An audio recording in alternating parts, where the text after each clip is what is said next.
All right, guys, we are in the Revolutionary War, the War for Independence, the American Revolution. And we know that the war began in 1775 in April with the fighting at Lexington and Concord. And you can see that the shape of my timeline shows how the war went for the colonists. When the war first started, things went really, really badly for the colonists. But then they will hit what's called the turning point of a war. And they will hit that turning point. They will get help from their allies and France and Spain to get some of the very needed bodies to fight and the weapons and ammunition that they so much need to beat the British. And you can see the colonists will improve and improve and improve until the colonists will eventually win the Revolutionary War. And ta-da, the United States of America is born. We know Second Continental Congress met. They decided to ask one last time to have things end peacefully, but they did need to prepare for war. To prepare for war, that meant putting an army together, and they chose General George Washington from Virginia to lead that army. But it's going to take a couple months for Washington to gather these men and get his army organized. And in the meantime, the war must go on. We talked about how Ethan Allen and the Green Mountain Boys, with the help of Benedict Arnold, our future traitor, will take over Fort Ticonderoga and the 100 cannons inside. Before we actually even have an army, we will have our first major battle of the Revolutionary War, the Battle of Bunker Hill. Unfortunately, the British do win the Battle of Bunker Hill, but even though the British win, the colonists realized that the only thing that's stopping them from beating the British, the only thing stopping them from beating the strongest army in the world, was a lack of supplies. And this is the moment they realized they have to ask for help from allies like France and Spain, haters of England, if they're going to win this war. So even though they didn't win, they were definitely encouraged that they have the strength, they have the motivation to beat the strongest army in the world. And so after the Battle of Bunker Hill, Washington will finally take control of his new army, the Continental Army, in July of 1775. He's going to take control of about 10,000 men from throughout the colonies, men that have never worked together before and certainly have never been led by this guy, George Washington, that they don't even know, they've never really even heard of. And these soldiers, they're disorganized, they're disrespectful, they're a hot mess, to put it nicely. And to make it worse, they have such small amounts of money for this army that they're low on supplies, they're low on weapons, they're low on ammunition, they're low on food, and it just doesn't look good. But unfortunately, they don't have time to organize, they don't have time to train, they don't have time to do anything because they're in the middle of a war. And so they are excited to beat the British. So they go into battle after battle after battle against the British, and they're excited and they're motivated and they want to win, but they don't. As you can see, Washington and the Continental Army lose battle after battle after battle to the British. In every battle, Washington's men go in, and at the end, they're forced to retreat. They're forced to run away, giving the British these victories and showing the colonists that they may not be able to beat the British. And I want you to imagine how these soldiers felt. You know, you go into a sports game and you're excited to win and you lose. You're like, okay, you'll get them next time. So you go into the next game and you lose. And then your team's like, well, we can do it next time. And you go into the next one and you lose. And eventually, after losing game after game after game, finally you're like, what's the point? We're just going to lose anyway. And that's how some of Washington's army started to feel. A lot of them wanted to quit. A lot of them wanted to go home, go back to their families, and they wanted to give up. They were feeling hopeless until something kind of changed the attitude. And that something is common sense. Now, you've heard the words common sense before. Like if I say to you, hey, it's raining outside. Well, common sense says, duh, get an umbrella. So common sense, another fancy schmancy word for common sense, is duh. Now, here's how common sense kind of came to the rescue.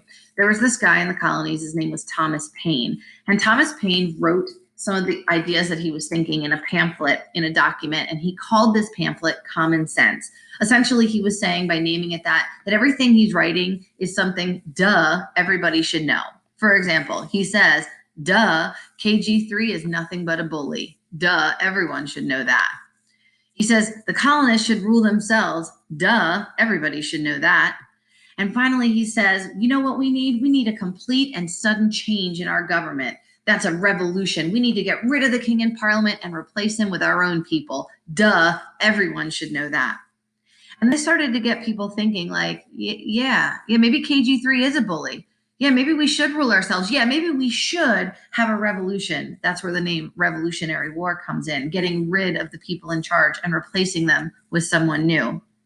Now, everyone throughout the colonies read the words of Thomas Paine, and Thomas Paine could have been accused of committing treason by the British, except he never actually signed his real name, which helped to protect him. But one group that read Thomas Paine's Common Sense and really appreciated what he had to say was Congress. And Congress was deciding to, you know what? We should have a complete and sudden change in government. We should have a revolution.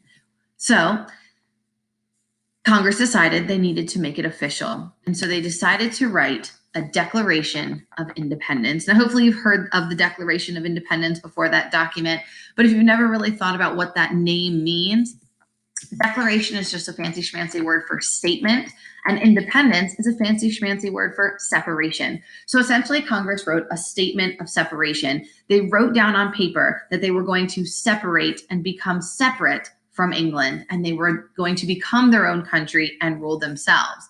Now, they needed to find someone to write this Declaration of Independence, and the first person they thought of, obviously, Ben Franklin. He's like one of the best writers, most famous writers in the colonies. Ben Franklin said, not going to do it. Whoever's going to write this document, people are going to want to edit and revise it and change it. I like to just write to write. So Ben Franklin said no. They ended up getting this 21-year-old lawyer from Virginia by the name of Thomas Jefferson to write this document. Now, at the time, not too many people had heard of Thomas Jefferson. Most people today have heard of Thomas Jefferson because A, he writes the Declaration of Independence, but B, he also goes on to become not the first, not the second, but the third president of the United States, and makes a lot of changes to our country as the third president of the United States. So Thomas Jefferson writes this document, and here's kind of the final, what it looks like at the end. You can see the year 1776 is where we're at. And just here's basically what this document says. If you were to try and read this document, A, you'd have a hard time because it's written in cursive and kind of weird. But they also spoke in a language back then. I called it, colonial jargon, but they write in a way that's really hard to understand. So I'm going to summarize all of this for you. Basically, here's what he says. 3 things. 1, he says that people are born with certain rights. We have certain rights that we should have. He then goes on to say KG3 has taken those rights from us. And he goes on in the Declaration of Independence to list all of the things that KG3 in Parliament has done that have made the colonists angry. He's essentially listing a lot of those building blocks that we learned about. And then he says, you know what? We're born with certain rights. KG3 in Parliament has taken those rights from us, so we're going to go ahead and form our own country. That's essentially what he says. Now, he says it in a lot of more fancy schmancy words. He says, we hold these truths to be self-evident, that all men are created equal, that they are endowed by their creator with certain unalienable rights, that among these are life, liberty, and the pursuit of happiness. Here's a little timeline. He gives the document to Continental Congress and reads it out loud, and they're like, oh, this is great, but we need to change a few things. So they change a few things, and then on July 2nd, they have a vote. And they have to all vote yes. Every single colony, all 13 colonies, has to vote yes in order to make it official.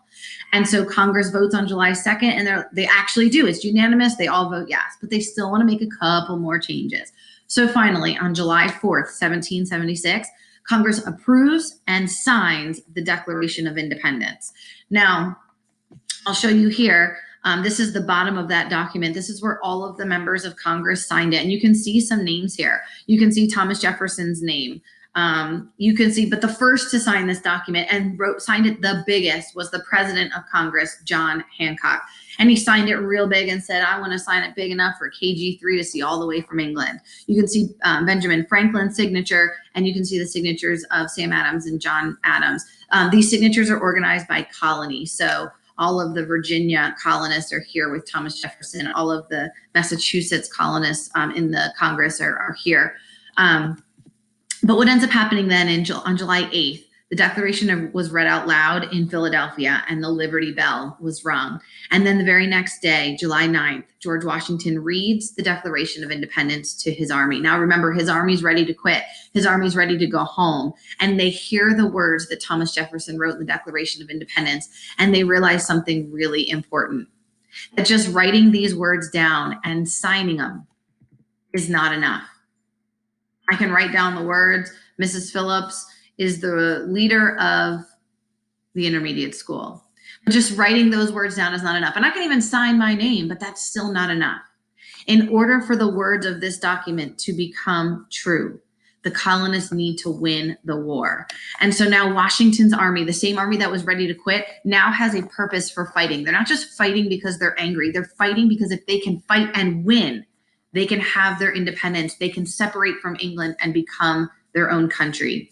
And after Washington reads the Declaration of Independence to his army in New York City, if you can remember the 4,000-pound metal statue that they put up when King and Parliament repealed and removed the Stamp Act, they ripped that statue to the ground. That statue of KG3, 4,000 pounds of metal ripped from the pedestal. And guess what they did with the 4,000 pounds of metal? They melted it down, turned it into bullets. Bullets that they're going to use to fire at the King's army in the days coming. Now, this document was signed on July 4th, the 4th of July, a holiday you guys are used to celebrating with fireworks and barbecue and family. Independence Day. I don't know if you've ever really thought about, oh, it's the 4th of July. What you are celebrating is the very first Independence Day. The day that Congress signed that document was the day that the colonists said, we are no longer ruled by England. We are now our own country. Didn't make it true. They now have to fight and win the war to make it true. But from that day, the 4th of July, they considered themselves independent.